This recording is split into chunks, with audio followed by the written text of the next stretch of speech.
नमस्कार, आप देख रहे हैं योगी अनकट। आज योगी अनकट के इस एपिसोड में मैं आपको उस बयान के बारे में बताऊंगी जिसने उत्तर प्रदेश की राजनीति में जबरदस्त भूचाल ला दिया। समाजवादी पार्टी प्रमुख अखिलेश यादव का एक बयान अब खुद उनके लिए भारी पड़ता नजर आ रहा है। दरअसल अखिलेश यादव ने इनडायरेक्टली तरीके से यूपी के दोनों डिप्टी सीएम को एक बड़ा ऑफर दिया था कि 100 विधायक लाइए और मुख्यमंत्री बन जाइए। लेकिन अखिलेश का ये बयान अब सियासी गलियारों में मजाक और हमले का बड़ा हथियार बन चुका है। जहां deputy CM Keshav Prasad Maurya, Nishad party प्रमुख संजय निषाद, पंकज चौधरी और बीजेपी के कई बड़े नेताओं ने इस पर जोरदार पलटवार किया है।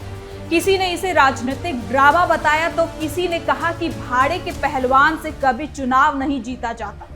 तो आखिर में अखिलेश यादव का ये बयान क्या एक राजनीतिक चाल था या फिर विपक्ष के लिए खुद एक बड़ी मुसीबत बन गया?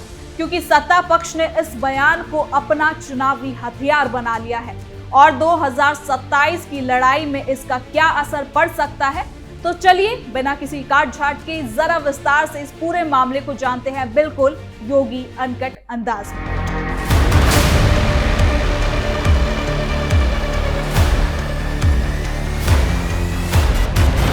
उत्तर प्रदेश की राजनीति में एक बार फिर जुबानी जंग तेज हो गई।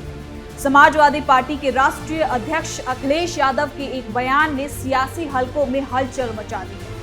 मुख्यमंत्री पद, विधायकों की संख्या और सत्ता की राजनीति को लेकर दिए गए बयान पर भारतीय जनता पार्टी के वरिष्ठ नेताओं ने तीखा पलटवार किया है। दरअसल अखिलेश यादव ने हाल ही में एक बयान में कहा था कि वो ऑफर देते हैं कि 100 विधायक लाइए और मुख्यमंत्री बन जाइए।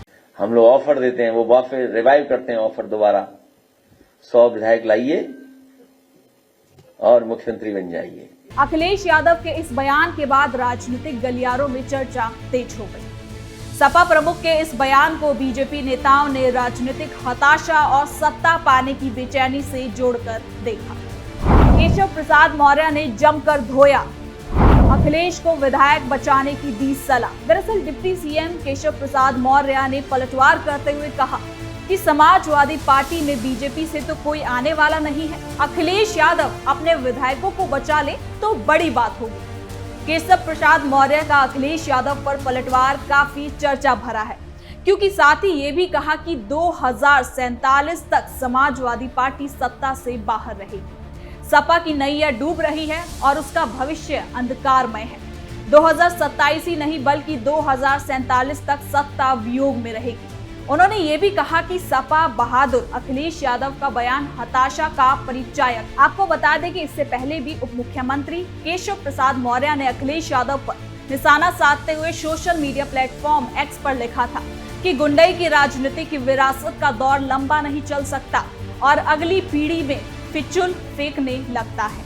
तब अखिलेश यादव ने योगी आदित्यनाथ सरकार को स्वामी अविमुक्तेश्वरानंद पर कार्रवाई के मामले में घेरा था।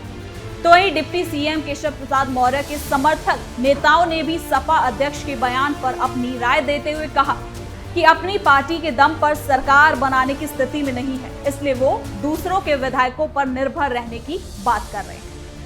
तो वहीं केशव प्रसाद मौर्य और अखिलेश यादव के बीच मुख्यमंत्री पद को लेकर लंबे समय से बेचैनी चल रही है। ये बयानबाजी केवल व्यक्तिगत नहीं बल्कि राजनीतिक रणनीति का हिस्सा है। बीजेपी के बेहतर नेतृत्व को लेकर समय समय पर चर्चा होती रही है, लेकिन पार्टी नेतृत्व सार्वजनिक रूप से एकजुटता दिखाने की कोशिश भी करता है। वहीं सपा की रणनीति बीजेपी के भीतर के मतभेदों को उजागर करने की भी हो सकती है। पहले भी अखिलेश यादव कई बार दोनों डिप्टी सीएम और सीएम योगी आदित्यनाथ के बीच दरार बनाने की कोशिश करते रहे हैं। आपको बता दें कि हाल ही में जब सीएम योगी और आरएसएस प्रमुख मोहन भागवत आपस में मिले थे तो अखिलेश यादव ने उनके इस मुलाकात पर भी कहा था और कई सवाल उठाए थे कि दोनों डिप्टी सीएम आखिर अलग अलग मिलने क्यों गए। बीजेपी प्रदेश अध्यक्ष ने किया पलटवार, अपने दम पर नहीं बना सकते सरकार। अब योगी अनकट में आगे आपको बता दें कि अखिलेश यादव के बयान पर बीजेपी प्रदेश अध्यक्ष पंकज चौधरी ने भी जोरदार पलटवार किया है।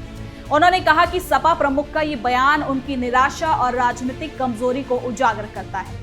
पंकज चौधरी ने कहा कि अखिलेश यादव अपनी पार्टी के दम पर सरकार बनाने की बात नहीं कर पा रहे, बल्कि दूसरों के विधायकों पर निर्भर रहने की बात कर रहे हैं।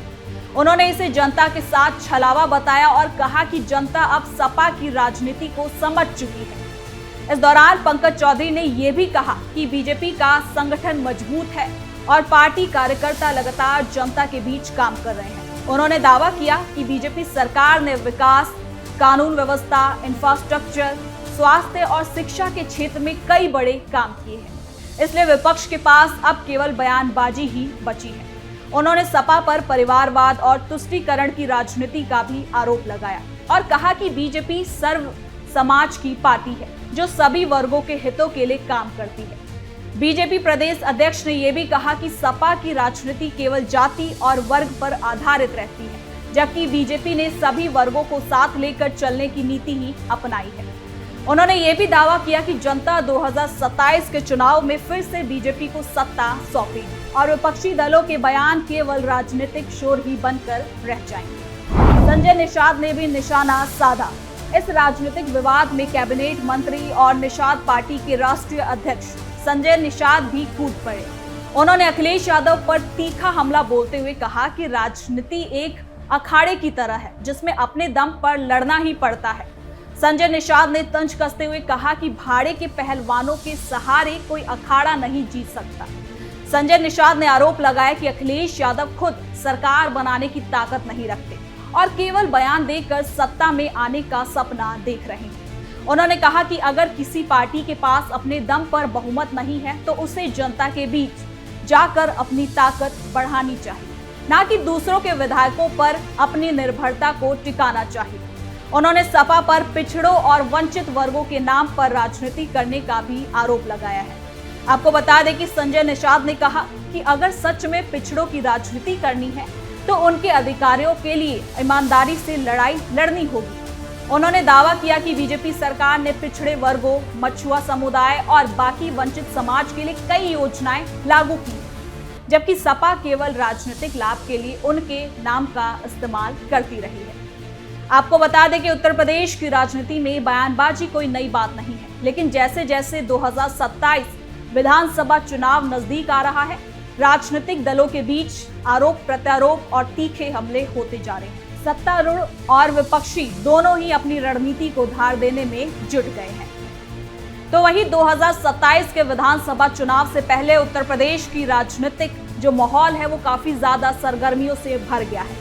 बीजेपी, सपा, बसपा और कांग्रेस सभी दल अपनी अपनी रणनीति बनाने में जुटे हैं।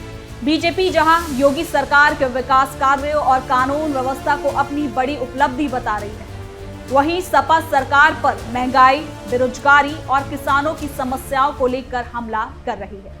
राजनीतिक दलों के लिए ये चुनाव केवल सत्ता की लड़ाई नहीं बल्कि राजनीतिक अस्तित्व और भविष्य की दिशा तय करने का भी अवसर है।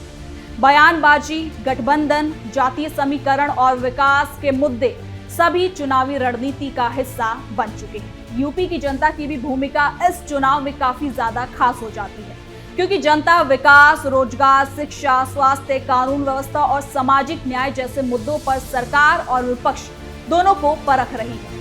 राजनीतिक बयानबाजी भले ही सुर्खियों में हो, लेकिन आखिर में चुनाव जनता के मुद्दों पर ही लड़ा जाएगा। अखिलेश यादव के बयान से सपा समर्थकों में चर्चा का विषय बना हुआ है, जबकि बीजेपी नेताओं के जवाब ने पार्टी समर्थकों में उत्साह भी पैदा कर दिया है। और राजनीतिक जानकारों का भी मानना है कि ऐसे बयान चुनावी माहौल बनाने और मीडिया में चर्चा में रहने की रणनीति का हिस्सा होते हैं। कुल मिलाकर उत्तर प्रदेश की राजनीति में मुख्यमंत्री पद और विधायकों को लेकर शुरू हुई ये जुबानी जंग आने वाले दिनों में और ज्यादा तेज हो सकती है। विपक्ष जहां सत्तारूढ़ दल पर दबाव बनाने की कोशिश करेगा, वहीं सत्तारूढ़ दल विपक्ष को कमजोर और बिखरा हुआ दिखाने की रणनीति अपनाएगा। यानी कि इस पूरे मामले में ये साफ है कि उत्तर प्रदेश की राजनीति में बयानबाजी, रणनीति और सत्ता की लड़ाई चरम पर पहुंच चुकी है।